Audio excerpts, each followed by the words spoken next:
Hi everyone, I hope you all are good and fine.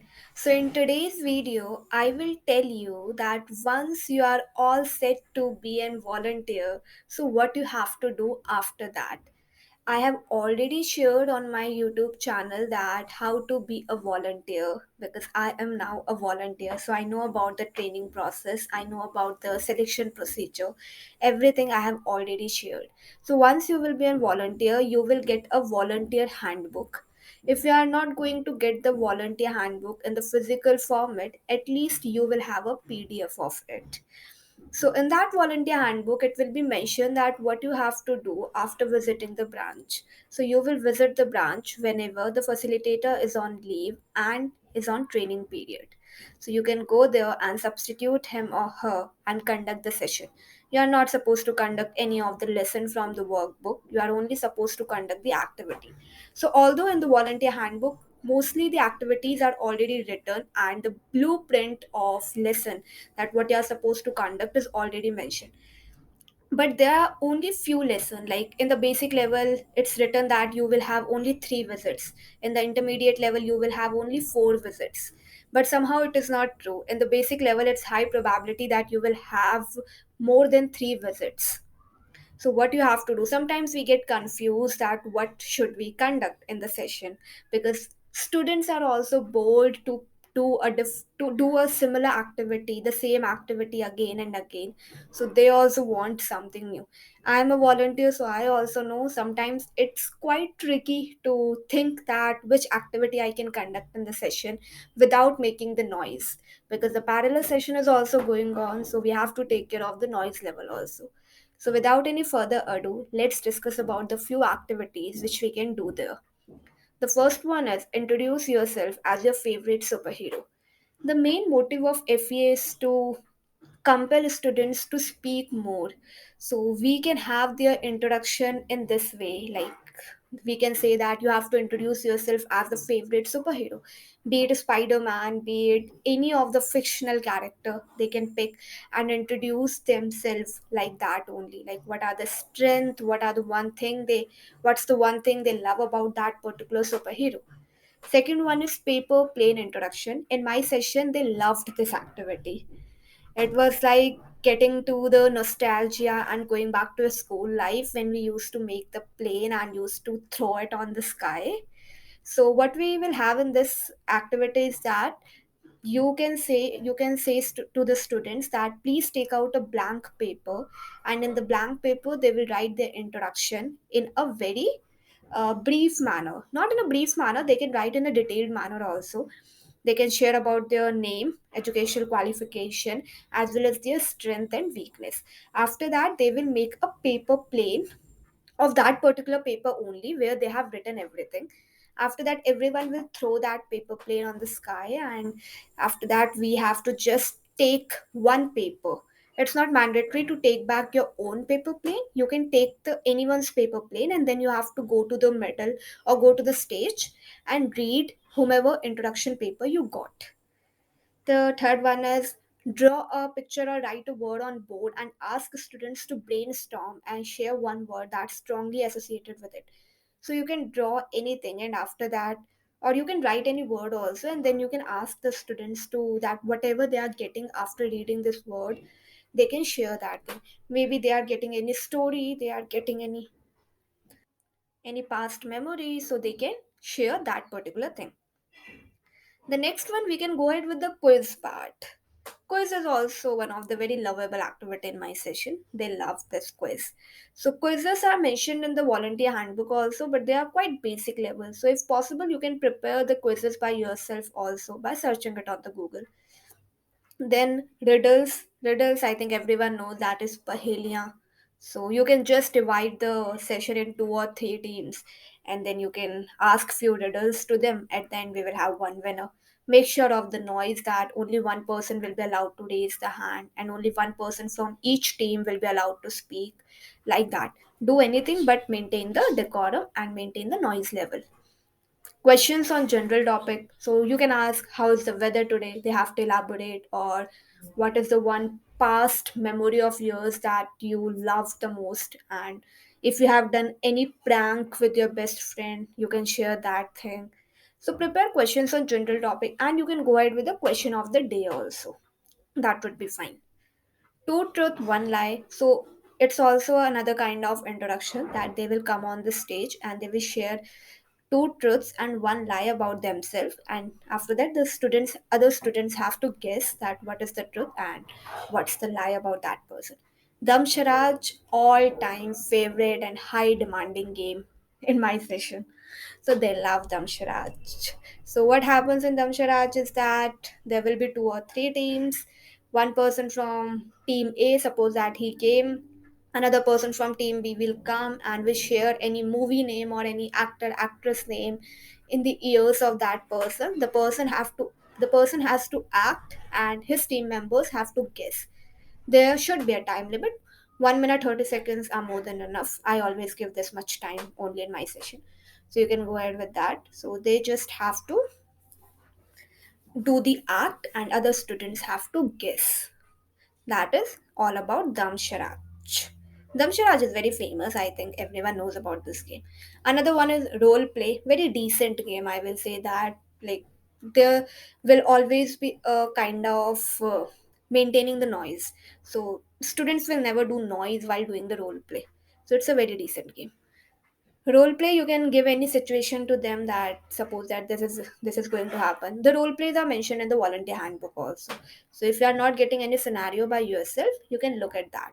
Otherwise, it's highly recommended that when you are going to the session, before going to the session, it's better to prepare the activities in advance and think about those things in advance, or you should think about the scenarios also in the advance. Introduce yourself by comparing it with the household object.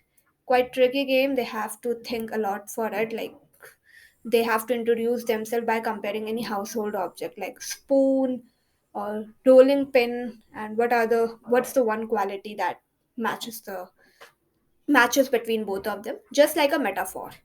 Not it's not. I have never conducted this game in my session because I feel that students will not understand the instructions first of all, and once they will understand the instructions they will not get any household object to compare themselves. The another one is very popular game, Chinese whisper. So there will be two teams or one team is also fine, I think.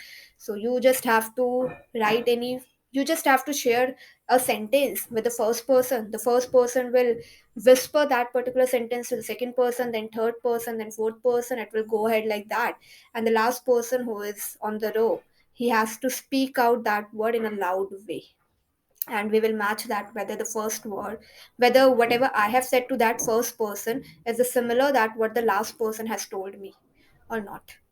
January, February, we all have done in the childhood. January, February, March, April, May, June, like that only. Everyone knows about this game. Then pass the prop. So what will happen in this activity is that you have to ask to the students to stand up, and they have to imagine that they have a prop in their hands. Prop means any object in the hand. So they have to make the noise of that particular object, like object, or you can say of any living thing also, like cat, dog. So one by one everyone has to make the noise of something else. The person who is not able to make the noise will be eliminated and others will continue this game. Then prepare poems to introduce themselves. So you can say them that you have to prepare the poems, like only take care of the rhythms if possible. And they have to introduce themselves in the format of the poems. Then it's a memory game. It is a good one. I personally love this game. Very decent game. They will not make noise while doing this thing. What happens in this that they will make a small semicircle, and after that I will say that in my house I have pencil. The other person have to say in my house I have pencil and pen. The next person will say in my house I have pencil, pen and eraser. It will go ahead like that. If any one of them forgets any of the object, like the fourth person said in my house I have pencil and pen, so the person already forgets the word eraser, so he will be eliminated and we will start the game from beginning like this. So the last person will be the winner. Memory game is very very good. Extempore is one of the very very good game. Like they will not make noise in this only, and this one also. So what will happen in this that they will come one by one on the stage. They will get a topic on the spot and they have to speak over that topic for the next 1 minute. And at the end, we can go ahead with the best speaker of the session. It's a very decent game. Like, literally, I love this game. When you do not have so much energy and when you do not have time to prepare the activities in advance, consider going ahead with this extempore activity. Word game, it's like that. A for apple. Apple ends with E, so E for elephant. T for tiger, like this thing will go on. If anyone has repeated the word, the person will be eliminated. And it should be very quick. It should be very quick. It's not that you are taking so much time to speak out that word. If you are taking, you will be eliminated. Tongue twister are also given in the volunteer handbook. Go ahead with it. Tongue twister is always fun to listen from the students. Multiples of four is also fine. Like, there will be a small semicircle. One person will say one, two, three. Rather than saying four, the next person has to clap. Then 5, 6, 7, clap. 9, 10, 11, clap. So on the multiples of the 4, they do not have to speak, they just have to clap. The person who forgets this rule, the person will be eliminated. So suppose that 1, 2, 3, 5, 6, 7, 8. So rather than clapping, if I have spoken that word 8 or multiples of 4, I will be eliminated. And the game will not start from the beginning. You can go ahead with that only 9, 10, 11, 13, 14, 15, like that. So there is no need to end the game and start from the beginning. The next one is Pictionary. So what will happen is that there will be two or three teams. One person from one team will come, another person from another team will come, and the person will give any word, non-living thing, to like pillow. So the person from team A is not allowed to speak that word. Neither the person have to act like we used to do in Damsharaj. The person have to draw in the whiteboard, and the other team members of that person have to guess that word. So in Damsharaj, we have to act, and our team members have to understand or guess that particular film star or film name, movie name. But on the contrary, in this activity, we are not supposed to act. We just have to draw something on the whiteboard. Never have I ever. It's like a question format like that. Never have I ever spoke live from my facilitator. Never have I ever did something bad to my friend. It's kind of question like thing you have to ask, and they have to reply either yes or no, and after that they have to elaborate the thing. One of the best thing when you want them to speak more. Never have I ever. And I said that the main motive of FE is to compel the students to speak more. So once you will ask the questions in a detailed manner to them, it would be beneficial for them only. Then we can go ahead with the job interview. So we can divide the session into three or four different groups. One group can prepare the telephonic interview, another group can prepare the face to face interview, the another one is video call interview, and then one by one all the team members will come and prepare come and show their telephonic interview, face to face, video call. It's good, I think. It is good. Interview is, I think it will be very helpful for them in the future also. The next one is who can read more fast. So you can go ahead with a text, any text, and after that you have to see that who can read more fast that particular text. One person from team A will come, the person will read the text, like one paragraph the person will read. You have to just note down the time of that person, that this person has read this one paragraph in 2 minutes. Another person from team B will come, and if the person has read the similar text in 1 minute, the person from team B will be the winner. This is the last slide, and the first one is person who is standing in your right side have to give the answer. So what will happen is that you have to say them to form a semicircle while standing up, and then you have to ask the questions. Like, if I have asked a question from one person, that is Ankit. So I have asked Ankit, what is your favorite food? So Ankit does not have to give the answer. The person who is standing right to Ankit, suppose that in the right of the Ankit, Ashok is standing. So Ashok has to give the answer to me, not Ankit.